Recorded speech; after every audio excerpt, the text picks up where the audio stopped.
So we're going to talk about poverty today. And so let me begin with a couple of things. Well, first of all, let me tell you what we have planned, although we're having a little bit of trouble getting our first guest here. But we plan to have the Reverend Dr. William Barber II, who is really kind of, his name is now kind of a watchword in the fight against poverty here in the United States. He's the co-author of Revive Us Again and the co-chair of the Poor People's Campaign. Also, later in the show, we're going to talk about the philosophy behind our attitudes towards poverty and what that philosophy maybe should be with Peter Singer, one of the nation's leading philosophers.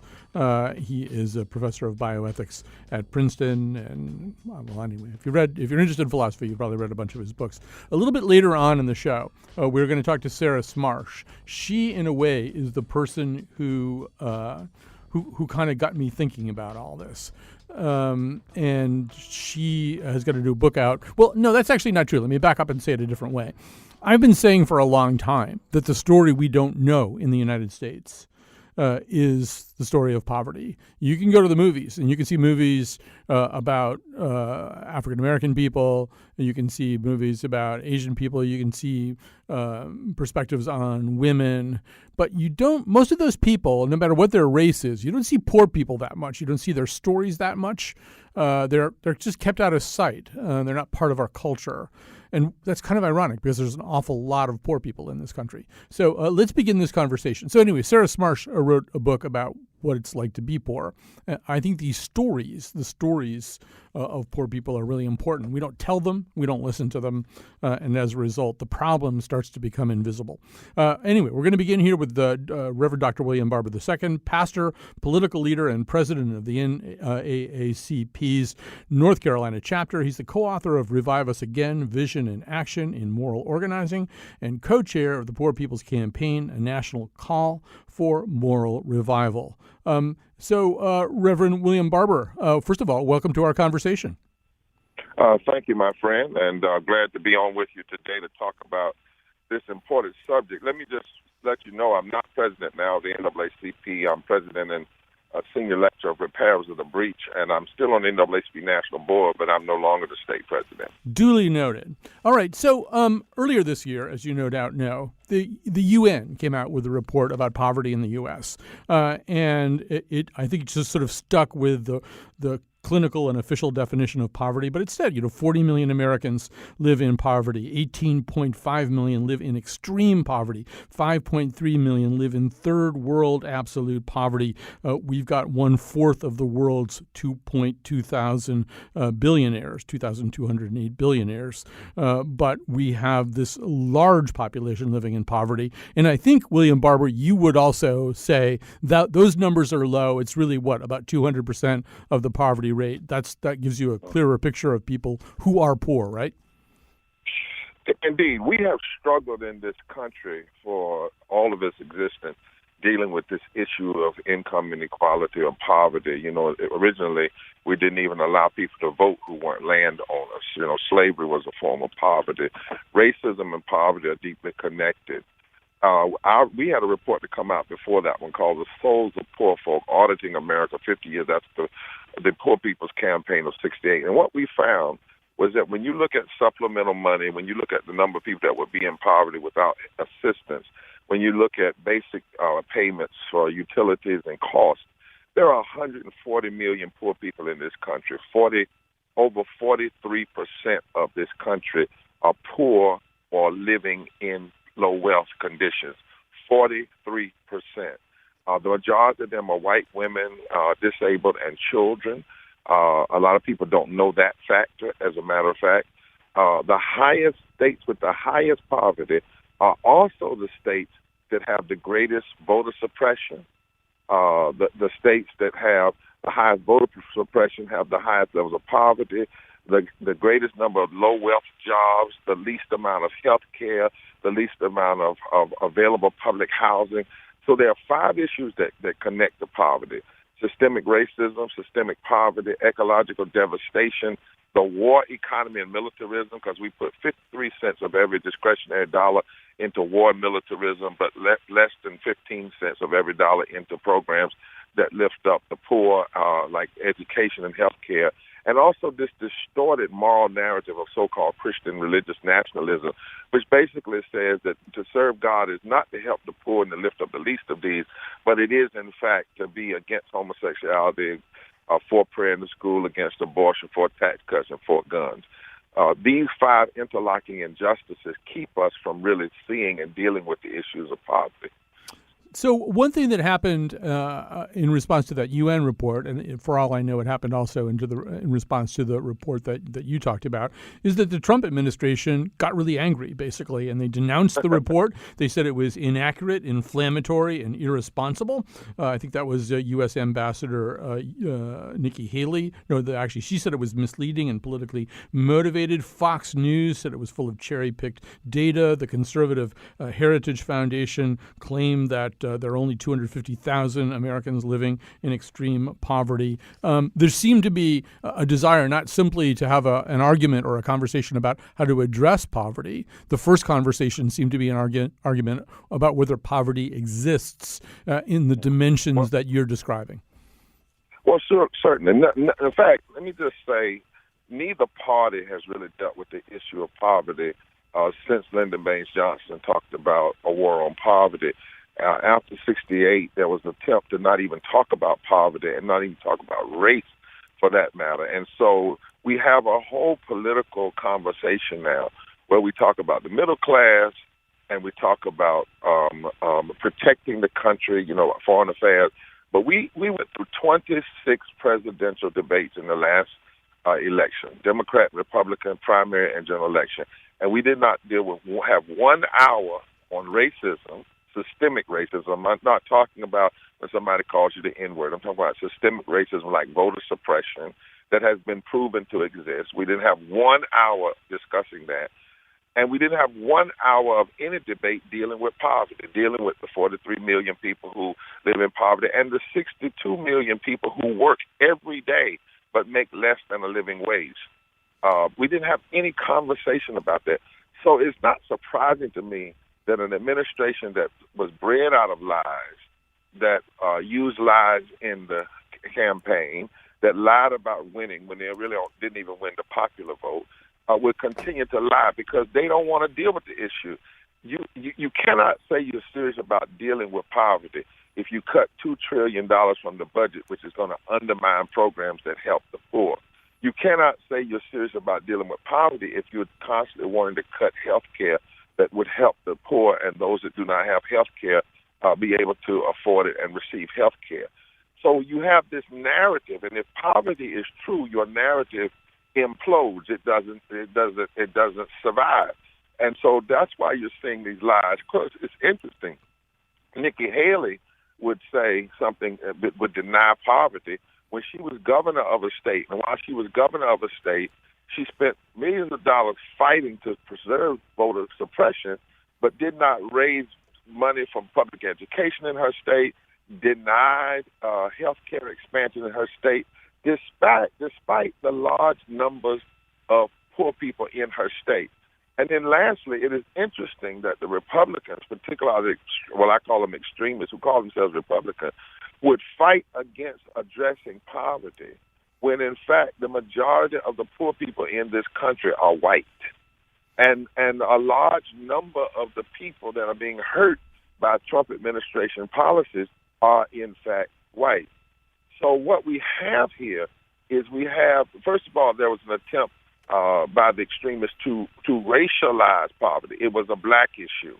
Now there's an attempt to just deny the facts and deny the data and deny most of all the human lives that live in poverty every day in the richest nation in the world. And let me just give you one more stat. There are more than 14 million children living in poverty in America. There are 25 of the wealthiest countries in the world. We are the only country that does not offer some form of universal health care. That is a moral travesty, and it is destroying lives so that 250,000 people die every year from low wealth. Right. That's more than die from heart attack, stroke, and other forms of medical conditions. So we are actually having murder by public policy. That's what's going on in this country. which is why we have to have a movement of impacted people who are willing to get in the streets, who are willing to go to the ballot box, who are willing to do what is necessary in a nonviolent way to say we will no longer be ignored. So, it seems like there's two things going on here, or two things that you could talk about doing, William Barber. One of them is trying to get people who are not poor to understand how many poor people there are and what it's like to be poor, what it's like to work two jobs and have to work while you're sick and barely see your kids. And, all of the things that kind of, all those narratives, to use your word, that gets suppressed, and see if you could motivate those people to care more and to change the political engines that can address this. The other thing, and see, this seems to be the thing that you are more motivated to do right now, is to get those poor people to become a political force themselves, have them be a force that politicians have to respond to because they vote. Has that second thing become kind of more important to you at this point? No, actually, we believe in fusion politics. Dr. King said in '68, we have to have an unsettling force. That is the people who are impacted. Because too often, even when we quote the number 39 million in poverty, or when you said Fox News said there are only 250,000 people living in extreme poverty, notice that there are only. Yeah. It is almost as a dismissal. 250,000 people living in extreme poverty, that's 250,000 human beings created by God, who are in the image of God, who you're literally willing to write off. Mm-hmm. So what we have to do is do fusion. We need black and white and brown and Asian and native. We need rich and poor. We need young and old, gay and straight. We need people of all different backgrounds coming together around a critique of our society and an agenda for changing it. So what we've done is we've said there is these 5 interlocking injustices: systemic racism, systemic poverty, ecological devastation, the war economy, militarism, and the false moral narrative of religious nationalism. And we're organizing people all around the country. Some of them are wealthy people with a conscience. Most of them are poor people and people of faith and advocates for the poor who are building these coordinating committees that we now have in 41 states. We had 40 days of direct actions. Never happened like this in the history of this country. 40 straight days simultaneously in 37 states. All people of every different race, creed, color, and income were willing to do civil disobedience. Over 5,000 people did it in these 37 states. In the District of Columbia, we had 38 million Twitter hits. Millions of people watched our videos and live stream. And on June 23rd, we announced the beginning, not the end, of a Poor People's Campaign, a national call for a moral revival. Had 25,000 people to show up to say they're going to be the founding members of this new movement in this country. And notice it's a movement, not another organization, because we need everybody, because this is a deep moral issue. It is a violation of our deepest moral religious values and our constitutional values, because we are called by our Constitution to provide for the common good and to promote the general welfare and to establish justice. And the level of inequality and poverty in this country is neither the establishment of justice, it neither provides for the common good, nor does it promote the general welfare. So what we're saying is it has to be everybody, but it has to be with the poor or led by the poor. That the 140 million poor and low-wealth people in this country really represent the salvation for America. This past election we went through, 97 million people did not vote. Less than 85,000 votes gave us through the Electoral College the president that we have now. Think about if that group of people were mobilized, but a lot of the 140 million people are not mobilized because when we do political campaigns, Democrats and Republicans, they never hear their name. Mm-hmm. They never hear their condition. All they hear is middle class. We have to change that narrative on both sides of the aisle. We have to push Democrats to do what they know is right and stop being afraid. And we have to challenge Republicans who simply want to say the answer to every question is more funding for the military and tax cuts, which is not the truth. And then to say that we have to choose between cutting taxes and raising taxes. We have the money. We don't have the will. I think Mary Wright Edelman has showed in one of her reports that if you just took 2% of the federal budget and put it in programs that we know work for children, you could eradicate 60% of the poverty tomorrow. If you just didn't raise the military budget to 66 cents, what they're trying to do now, 66 cents of every discretionary dollar, you could still have a strong military and so-called defense of the country, but also provide people with health care and public education and living wage. It is not that we don't have the money. We have the money. CEOs make an average of 600 times more, 300 to 600 times more than their workers. We have the money. We just have too much greed. We have too much wanting to have it all, have everything. And that's why we have to change the narrative. We have to put a face on the facts. Too often, as you said, starting this conversation, the faces are hidden. And even when people see the facts, they just look at numbers, and they really don't see human beings and their brothers and sisters. We must have a movement that changes that. And we're inviting all people of conscience to be a part of this movement, but they must do it with the poor and not for the poor. All right, that's the Reverend Dr. William Barber. He's going to stay with us. We're going to take a break. We're going to come back with the philosopher Peter Singer. She calls out to the man on the street, "Sir, can you help me? It's cold and I'm nowhere to sleep. Is there somewhere you can tell me?" All right, we're talking about the poor. The poor who, as the cliche goes, will always be with us. But their stories aren't really told. We don't have to think about them, so we don't think about them. We're going to continue talking to William Barber, but we're also adding to the conversation somebody whose work I've been reading for a long time, since Animal Liberation. Peter Singer, philosopher and writer as well. Ira W. DeCamp, a professor of bioethics at Princeton, laureate professor at the University of Melbourne, and he's the co-founder of the nonprofit The Life You Can Save, as well as the author of the book by the same name. His most recent book is The Most Good You Can Do. Peter Singer, welcome to our conversation. Thank you. It's good to join you. So I'm going to tell a story, the same story twice in 2 days, but in a different context. So last Sunday, I was watching a football game, and it got over, and my favorite team had, I thought, been victimized by a terrible penalty. And I was so upset about this that I would kind of ruined my day, this bad call that had been made against the Green Bay Packers. And I just grabbed the newspaper. It was the New York Times, and I pulled it up to my face, and it said something to the effect that people in Rwanda are dying slow deaths from strep. Strep, obviously, being a very treatable disease. And I thought, well, I suppose maybe my day shouldn't be ruined by a penalty against the Green Bay Packers. But that's kind of how we live, right? We live with a set of rewards and disappointments that are scaled very small, so that we don't think about larger pictures. How did we get in that position? Well, I suppose we do identify with our tribe. We've always done that. Our ancestors lived in small social groups. And today, perhaps the Green Bay Packers is your tribe. Certainly for a lot of people, identification with a sports team is rather like that. And you care a lot about that. On the other hand, people in Rwanda, you've never seen them. You can read about them, but you don't know any of them. They're far from you.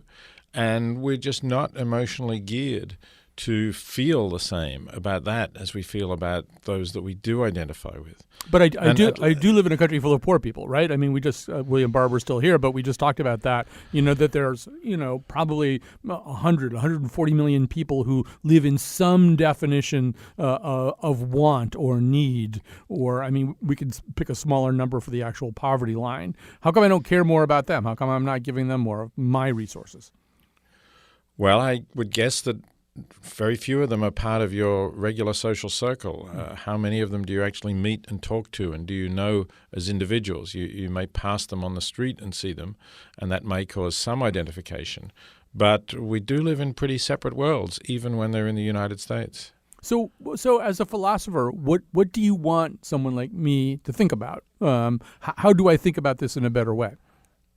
Well, you already started that by, after being disappointed with your football team's loss, you did look at the New York Times and you did put this into some perspective by seeing how badly off people are elsewhere.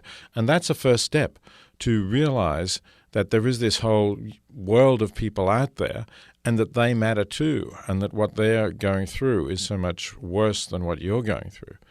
But then the next step is to say, and I can do something about this. And indeed, I ought to do something about this. I can't really look at myself in the mirror and say, I'm looking at a good person there, unless I am doing something about people who are so much worse off than I am and who I have the ability to help, because there are effective organizations that will accept your donation and use it to make a difference to those people.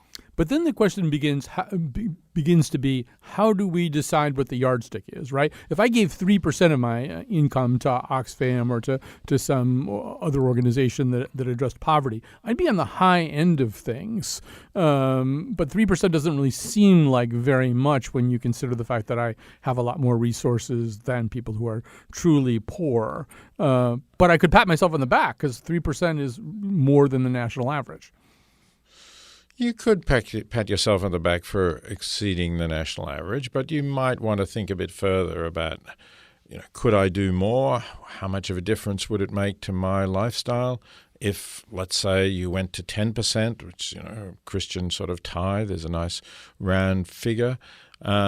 So you could think about doing that and see whether that had a negative effect on your lifestyle, or whether conversely you now actually felt some fulfillment and more purpose in your life because you were contributing in a more substantial way to people whose needs are so great. So I'm not going to tell you exactly what percentage you should give. I think that's something for each one of us to work out. I do suggest, though, you start with something moderately substantial, and probably most comfortably off Americans could give 10% without too much trouble. Then see how you cope with that.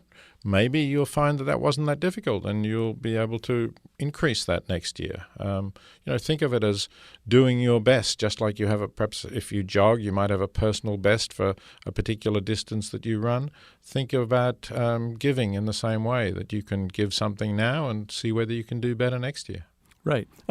We should say, well, let me bring William Barber back here for a second because, William Barber, I've asked you to speak. Oh, I don't think he's there anymore. So let's stay with Peter Singer then. So there's a way in which I don't think we're wired to do some of the things that you're talking about. I mean, we should absolutely do them. They're moral imperatives.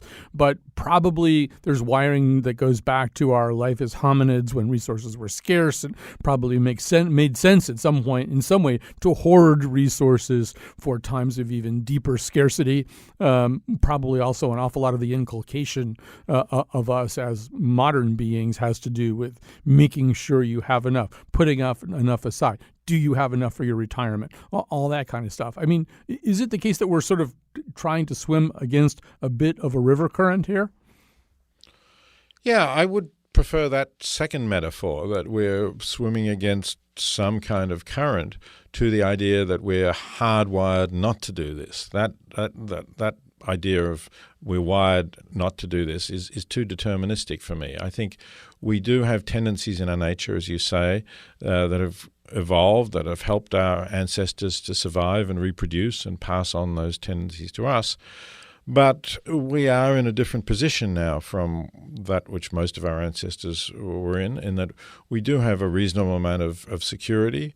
We can certainly retain some of our money for putting aside for things that might happen, might create needs we don't anticipate. But, we're pretty comfortable, and for most people we can do that and still have something left over. We're still spending on luxuries that we don't need, for example, that aren't doing anything for our retirement or for hard times. So we can make choices. We do have choices. It's an excuse to say I'm just not wired to do this, because I think really for everybody who is middle class or above in the United States, it's definitely a choice that we make to do this or not to do it. Let me just go back to the Reverend Dr. William Barber. I think we have him now. I talked to you as a poverty activist and a leader of anti-poverty movement before. I'm going to talk to you more as a clergyman now. When you talk about the moral imperative to do something about this, the moral imperative of people who have more to help people who have very little, how do you put it? What is the moral imperative? Where does it come from? Well, I think you framed it a little differently than I would frame it. So you said from an activist to a clergy. I don't separate the two. Mm-hmm. because in the scriptures, the prophets said we must stop. The prophets challenged policy. Jesus' first sermon was a challenge to policy when he said good news to the poor. The word there is a word in Greek that literally means those who've been made poor by exploitive systems. He was actually critiquing the systems of Caesar and domination. So let me step back for a second as I've been listening to the conversation. When you open this portion, you talked about, you used a portion of a scripture, the poor will be with you always. And that's what those who want to say there's nothing we can do, we can't solve this problem. That actually is not the scripture. The scripture actually says the poor are with you because you refuse to implement the kind of policies that would alleviate the poverty. Poverty is a man-made creation. It is not a government and a government policy creation. It is not just something that's automatic. There's nothing we can do. That's number one. Number two, the conversation should never be about what do I have to give away my personal donation. We're talking in the Poor People's Campaign about policies that create poverty. If 62 million people are working poor and working without a living wage, that is not about me giving a donation. That is, in fact, about corporations being willing to pay people a living wage. Just like years ago, we had to fight for, under Franklin D. Roosevelt, for a minimum wage, and there were people that didn't want it back then in the 20s. We have to have moral movements that will push for the change in policies.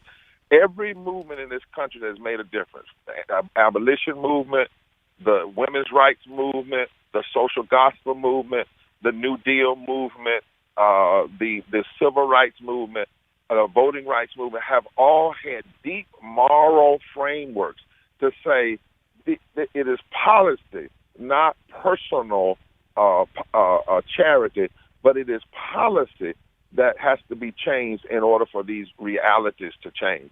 And we've seen that happen. So it's not as though we haven't seen it happen. Sometimes, and that's why Dr. King was killed. Remember, the Poor People's Campaign didn't end. He was shot. The war on poverty didn't just end. Lyndon Baines Johnson ended up not running. We then had Richard Nixon. Richard Nixon began to dismantle policy, created a whole new way of pitting people against one another called the Southern Strategy that would actually make blacks and whites who are poor in the South fight each other rather than be allies. And so we have to understand, and let me give you a clear example. I just came from North Carolina. In North Carolina, everybody's talking about the hurricane. But before Florence ever came, there was a hurricane in North Carolina that the policymakers refused to address. 4.7 million poor people, 1 million people without health insurance, and yet our legislature denied expanding health insurance that could have provided health insurance to 500,000 people. Our legislature has refused to raise the minimum wage to $10, which could have brought a lot of people up out of poverty. All right, William Barber, I'm gonna just jump in here because I've only got a few more minutes with Peter Singer, and I want to get back to some of these questions about how we think about these things. So, Peter Singer, I'm going to kind of speed through one of your thought experiments, and the thought experiment basically has goes something along the lines of: imagine that there's a man's very expensive car, an old Bugatti or a Duesenberg or something like that, is sitting on the tracks. Incredibly valuable. There's a train coming that will either kill a kid or hit the Bugatti. He can throw a switch and it hits the Bugatti and the kid stays alive. But that you argue that essentially we're doing the opposite thing, right? That we're spending more money on possessions that are not basic needs and that rise well above the standard of basic needs when, in fact, we could throw the switch and use our resources to keep a child or many children or many people alive. Talk more about that. Right. Well, the point of the example is that if somebody didn't throw the switch to save the child, if they said, oh, no, I didn't want to destroy my beautiful Bugatti, we would think that person is really a bit of a monster. They're knowing that a child will die and they could save the child, but they want to preserve their rare car. But in fact, when we think about it, we are in that situation because we can save lives. There are effective organizations. For example, the Against Malaria Foundation will distribute bed nets to protect children against malaria, proven to save the lives of children. There are organizations that we recommend on the website, thelifeyoucansave.org. And if you're spending money on things you don't need, when you could be sending it to those organizations, then you are making that choice about, I think these things are more important for me than saving a child's life. So I think we need to look at ourselves. And I accept Reverend Barber's point that in the United States, there are policies that need to be changed in order to address the poverty in the United States. But I'm focusing on poverty in developing countries, which is more extreme, really, because people in developing countries don't have things that you take for granted in the United States, like clean drinking water, like being able to send your children to school, like being able to go to the emergency room of a hospital, even if you don't have health insurance, and get treated. So I'm thinking about those people. While you could say, yes, there could be better policies, better trade policies, better and more effective foreign aid that this country is giving, the fact is that those things are not going to change in the short term. Maybe they'll change after the next presidential election. Who knows? I hope so. But in the meantime, people are in need and there are people we can help. And I do think that we ought to be helping with our own donations as well as being active citizens and trying to change government policies for the better. Do you think people change that way too? We're almost out of time, but it's an interesting question. In other words, when you explain something to them that way, using a thought experiment or explaining ways in which effectively they're letting a grievous moral harm happen by doing nothing, does it change minds? Well, it certainly changes some minds. We have now this emerging effective altruism movement, which has clearly moved hundreds of millions of dollars to more effective charities. We can trace that through websites like The Life You Can Save and like GiveWell.org. So, yes, it's not changing enough lives. We haven't got into the billions of dollars, and the United States gives hundreds of billions of dollars to charity. So there's a long way to go, but we are making a difference. What do you think about the fact that we only have about a minute left, but in study after study, and as a philosopher, this must intrigue you, in terms of percentage of wealth, poor people are far more generous than rich people, right? Poor people give away a much larger percentage of what they have. Why? I don't know. Answer the human question about that. Yes, I think that poor people actually are more experienced with what poverty is like, and perhaps they've been part of a network that has helped people when they need to, so they help other people who are in the same situation. And you're right that they give more than middle-class people. Once you get up to seriously wealthy people, they, again, do give a higher percentage. But, of course, they can easily afford to. That's no sacrifice. And what is remarkable is that people in poverty do give substantial proportions of their income to others. So, in that respect, they're better than most of us. All right. Peter Singer, we have to stop there, but it's an honor to talk to you, philosopher and writer, as well as Ira DeCamp, professor of bioethics at Princeton, author of The Life You Can Save and The Most Good You Can Do. All right. We're going to take a break. We're going to end with talking to somebody who has experienced and lived poverty and now writes about it. Who needs some loving care inside a happy home? Somewhere a wealthy man is sitting on his throne, waiting for life to go.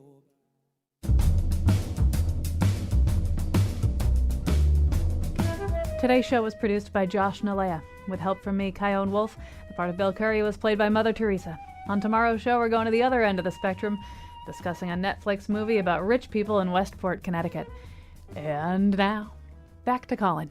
I've been thinking about doing this show for a long time. I was looking for kind of the right reason or occasion to do it. And then a book came into this newsroom. It was Heartland, a memoir of working hard and being broke in the richest country on earth by Sarah Smarsh. And I handed it to producer Josh Nalea, and I said, here it is. This is the show that I want to do. And she is joining us now. Sarah Smarsh is a writer and journalist covering issues of socioeconomic class, politics, and public policy. Heartland is creating something of a stir and getting some very interesting reviews, and she's joining us now. Hi, Sarah Smarsh. Hi, Colin. Thanks for having me on the show. So, as I said, one of the things I want you to do, maybe just to begin, is I think one of the problems one of the ways that there's kind of this conceptual gulf between people who are broke, people who are hard-working class people, and the people who don't fit that description, is we don't know the stories of those people, that we don't know the stories of America's working poor. So I'm just going to ask you to tell one story from the book, and then we'll talk a little bit more about what's behind all that. Sure. I grew up in the 80s and 90s in rural Kansas, about 40 miles west of Wichita. And when I was in second grade, my dad, who was a fourth-generation wheat farmer and carpenter, still wasn't able to make ends meet in those industries, and so he took a side job driving. Basically, it was a truck that went around the greater Wichita area and out into rural areas, picking up chemical waste. So it might have been spent oil from some place that does oil changes or whatever. And then his job was to take this toxic material to some sort of official place where it was, in theory, safely disposed of. So for reasons that are unclear and perhaps lost to history, the fumes of those chemicals he was transporting were seeping into, unbeknownst to him, the cab of this work van he was driving. It almost killed him. He was hospitalized with chemical poisoning, and it was like his first week on the job that this happened. And that was a hugely traumatic event in our lives that altered the course of things economically and personally and even in his marriage. I think that's something that people who haven't lived the day-to-day grind of the working poor might not understand is the extent to which it is not just, psychological peril, but often just very physical and maybe even mortal peril that goes along with fighting to get by in this country. Yeah, there's a sense, and I analogize a little bit between this book and Educated by Tara Westover. Both of you are writing about ways in which it's not safe. I mean, her life was not safe for a whole bunch of reasons that were or were not connected to her economic status. And I mean, obviously, every family is different. Your family had some specific stuff. But there's a sense, was it 3 bus crashes, 3 school bus crashes? Yeah, that's right. I think once we hit a deer and a couple other times the weather elements basically sent our bus into the ditch. So these, I was accessing these public institutions across geographic expanses. So I was like 10 miles away from the nearest school, and I got there via a big clunky public bus without seat belts that was rambling along these washed out dirt roads that were muddy and icy and full of ruts. So yeah, it's a physical thing out there. And I think also there are ways in which there are these cycles, if you can't get your teeth taken care of. Well, you can describe this better than I can. I think you wrote a whole essay called Poor Teeth. But, so talk a little bit about that. You can't get your teeth taken care of, and then that likely leads to all kinds of other stuff, including maybe even, a person whose teeth are all bad can't get through a certain kind of job interview or something. Yeah, it's absolutely cyclical. So the sort of peril that I'm describing, it then either just precludes one from accessing the help that someone might benefit from, or it reinforces the experience. So to your point about teeth, in a country that really stigmatizes poverty and in which things like straight white teeth are signifiers for class, really, while a lot of people haven't probably examined it thusly, that's absolutely the case. You might work your tail off toward this so-called American dream, buying into the idea that you will be rewarded for those efforts, and then, finally make your way into a job interview and have someone look at the not great clothes that you can afford and the not great teeth that you weren't able to get fixed, and then you don't get the job. And then you can't afford to get your teeth fixed, and then so it goes around and round. Right. And I think also you said that there is a stigma. I want to talk a little bit about that, too. Well, I want you to talk a little bit about that. Tell me more about the stigma. So, I think that my vantage on this particular aspect of poverty, which we might call classism and a classist society that poor folks contend with, comes from my sort of straddling 2 different worlds. I think of myself as kind of holding a dual citizenship in terms of class. I come from a rural place. It was, we had enough to eat, but by every definition would be classified as the working poor. And I now am a professional journalist and have been for enough years to gain some broader understanding of the context that we lived in. And so I see now the extent to which my family was often harshly judged by popular culture, the news media, even people that we encountered in what to us was the bustling metropolis of Wichita, Kansas.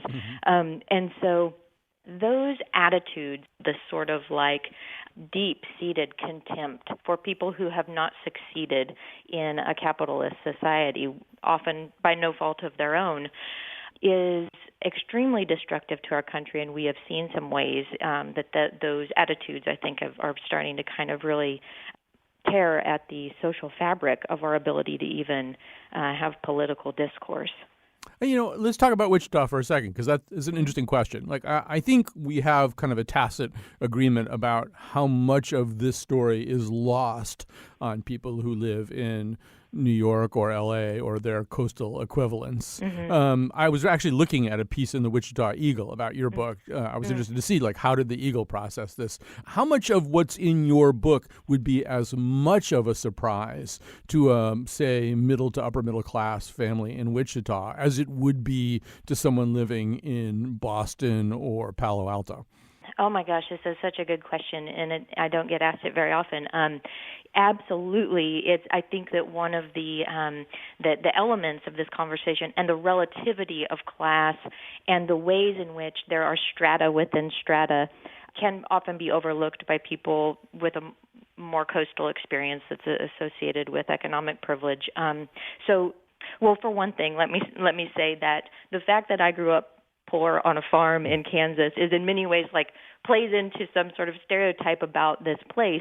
I actually am in the extreme minority for having that experience within the state of Kansas. While it remains a largely agricultural economy, the vast majority of people are not farmers in this state. When I went to a state school, I was a first-generation college student at the University of Kansas, and my experience, having grown up poor and rural, made me a socioeconomic minority in an extreme sense on a campus that, someone who went to prep school in an Ivy League university might think, oh, state school, and sort of picture that as some sort of monolith in terms of class.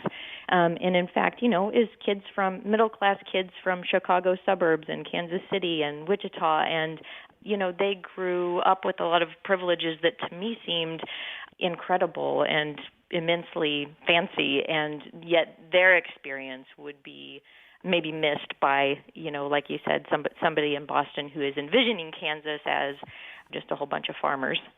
Right. I think living in America in some ways is a process of finding out who it is who is enjoying a reality very different from yours. So no matter almost no matter where you are in that continuum, sooner or later you're going to find, oh, well, there's these other people, they're having all these experiences that I don't have. I don't even have access to them. I want to talk a little bit about work. Well, let's just start with one thing, which is I think that you and I both believe that somehow or other inscribed on the American collective subconscious in a way that goes back to the founding of this country and the Protestant work ethic and all that Max Weber stuff, is this notion that if you're poor, you had some hand in being poor. That if you're poor, it's because you didn't do a certain set of things that any American could conceivably do in order to rise above his or her station. Yeah, I think one of the exciting things about this moment, where I really believe, as someone who has been writing about class for a long time, before it was a fashionable discussion in media, the fact that now it seems that we as a country are waking up to, in some painful ways, but important ones, the extent to which a class system does exist and thrive in this country and has since day one, is the first step in reconciling a lot of our social woes. We've kind of like had our head in the sand about the economic realities of this place when we are trading in this idea that people get what they earn and people who work hard are rewarded for it. Of course, statistics tell us that that's not at all the case. If you're born poor, you're very likely to remain so, regardless of how you work and regardless of your innate talent. So the fact that you and I are even having this conversation, I don't think this would have happened 10 years ago. And so that's encouraging to me.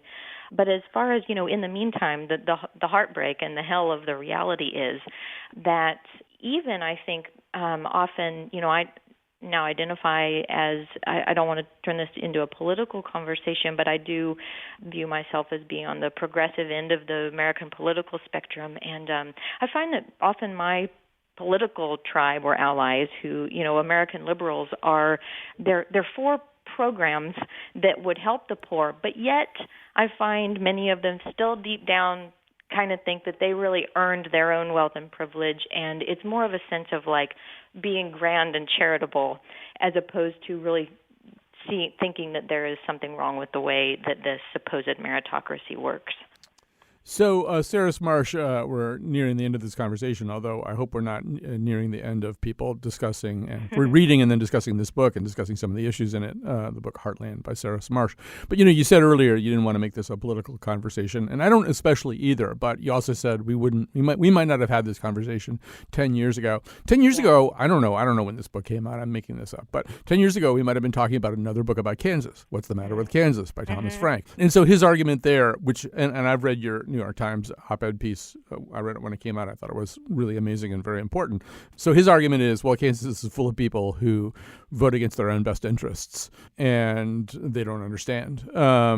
Maybe you could sort of, without making this a strictly political conversation, just kind of react to that idea a little bit. Sure.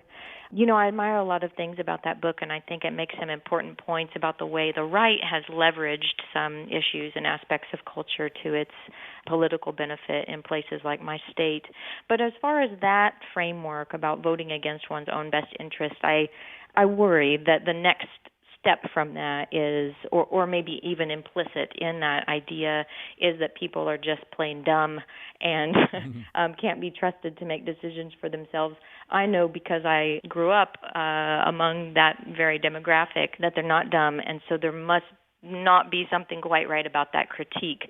What I know, having made some political shifts as an individual, I can only speak for myself, but I think an overlooked aspect of our political discussion and perhaps some of the ideas in that book is the extent to which our place, our environment, the information that we are privileged to have, our family, the group dynamics of a small town, all of these shape our political views and our party affiliations and the way that we vote.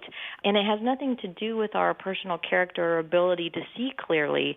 And how you know that is most people in blue bubbles in this country came by their politics the very same way that people in red politics came by theirs, from their family, their social group, the information that they and their hyperlocal culture was privy to and endorsing. So I just always hesitate to frame the country as two groups who are innately so different, or one has gotten it right and the other one hasn't. I think it's, absolutely the responsibility is on the individual to some extent to make decisions. But gosh, we're products of so many forces that have nothing to do with our own clear vision or character. Right, but another point that you make that I think is really important is another one of these kind of default latent images that we have are that poor white Americans are surrounded by poor white Americans, and they only want to be surrounded by poor white Americans. And the reality is, as you pointed out, is, if you're on a work crew getting covered with drywall dust, or something like that, chances are there's a Laotian guy on one side of you and maybe a Mexican person on the other side, right? Right. Absolutely. And, I lived in New York for a few years, and I've kind of been in all sorts of socioeconomic spaces, from the height of privilege to the least of it.